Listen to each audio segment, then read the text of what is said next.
Well, hello. This week you might notice the background's somewhat different. That's because I'm coming to you from Nelson, New Zealand. Yep, a little bit of a change. I'm over here seeing my family.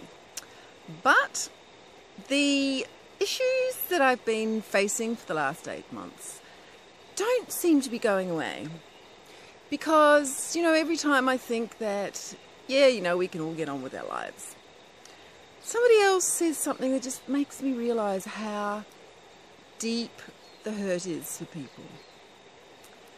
And that sets me off on, another part of the journey, because I'm just always trying to help people to come to terms with this.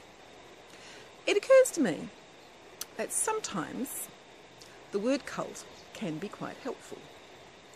Now, it's a word that organisations simply don't want to have applied to them. And that's because the word cult has a negative connotation. If it didn't, they wouldn't mind being called a cult. What makes a cult in most people's minds is that it's damaging for the people in it.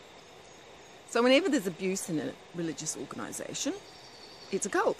Because in any healthy spiritual organisation, in any healthy organisation, there is no abuse. What does it matter whether we call it a cult or not? Well, in some respects it doesn't matter, because it's just a word and it's just a concept.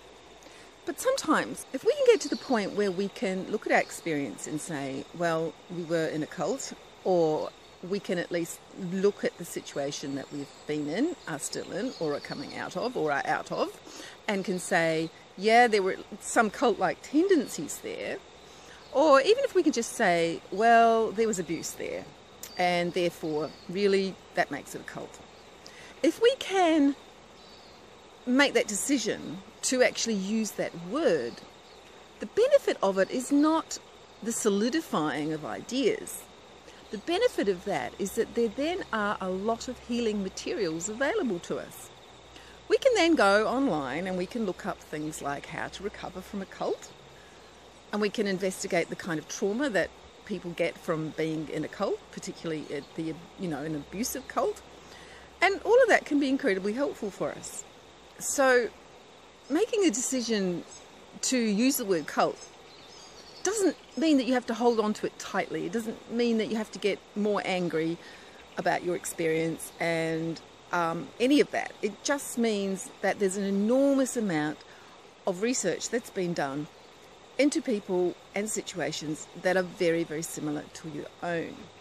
And once you start looking at all the material on cults, on spiritual abuse, and on recovering from abusive groups, you find that, hey, you're not alone. This hasn't just happened to you, and it hasn't just happened to your group.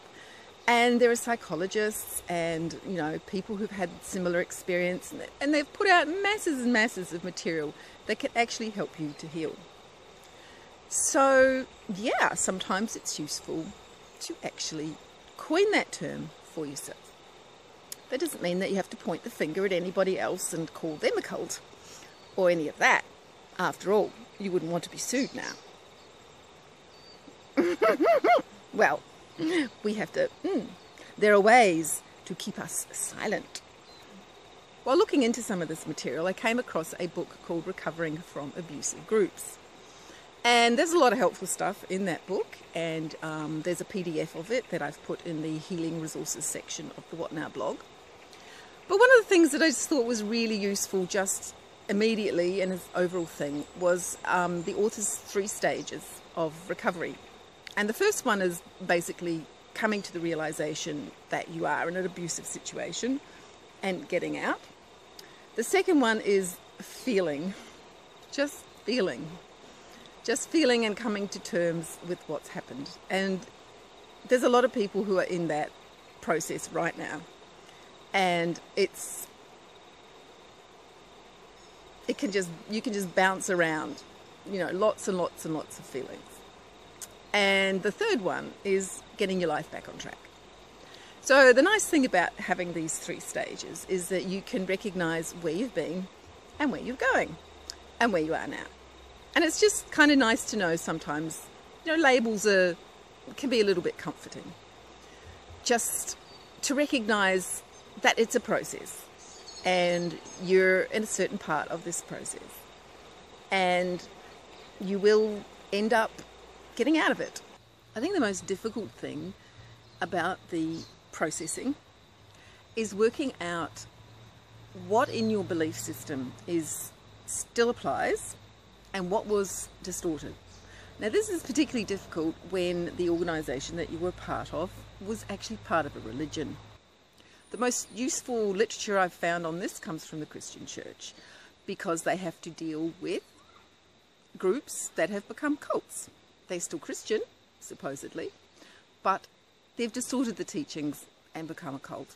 They've become damaging to the people in the congregation. There's possibly some abuse going on, whatever. Now that's the situation in a Buddhist community as well. And because the Buddhist teachings are so useful and so good, it's very, very difficult for people to throw the whole lot out. If you've spent 20 years as a Buddhist, there's probably something in it that you think is worthwhile. So of course it's a lot harder to go through and try and work out what is worth keeping, what isn't worth keeping, what is the true teachings and what is the distortion. So what a lot of students do in this situation is they find another teacher. A lot of students go back to the very basic words of the Buddha, they go back to the source. Other people get another Tibetan Buddhist Lama.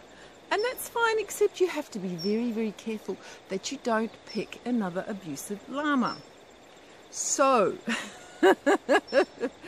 exactly, you have to be really, really careful about who you're going to listen to. Who are you going to give that kind of power over your belief system? Who are you going to believe? Now, in looking at the points where Vajrayana becomes a cult, where a normal Christian group becomes a cult, I narrowed it down to a few very, very clear points. One was when your devotion comes to a person instead of to the teacher principle, which is your own Buddha nature, ultimately. The other one is not criticising. Now, if you listen to different teachers, some teachers, like Dzongsa Khyentse, will say you're not allowed to criticise. Other teachers, like His Holiness the Dalai Lama and Mingyur Rinpoche, will say that in situations where abuse is happening, you must criticise, because to not do so would be wrong. And for all of us who have spoken out about this situation, we know it would be wrong to remain silent. So if you want to just choose another teacher in the same tradition, choose well. Make sure you don't get yourself into the same situation. That is really, really important, because I do know people who have had several abusive lamas. That might say something about the tradition, but it also does say something about us as students, that we need to be really careful. The thing about taking another teacher, of course, is trust. And I think before we can even think about trusting another teacher, we have to come to trust ourselves, because we are the person who's going to be choosing. And ultimately, the whole point of this whole path anyway is coming to trust ourselves. We need to look at where we actually are on the spiritual path and whether that devotion has actually achieved its aim or not. What is the point of that devotion? It's not for the Lama, is it?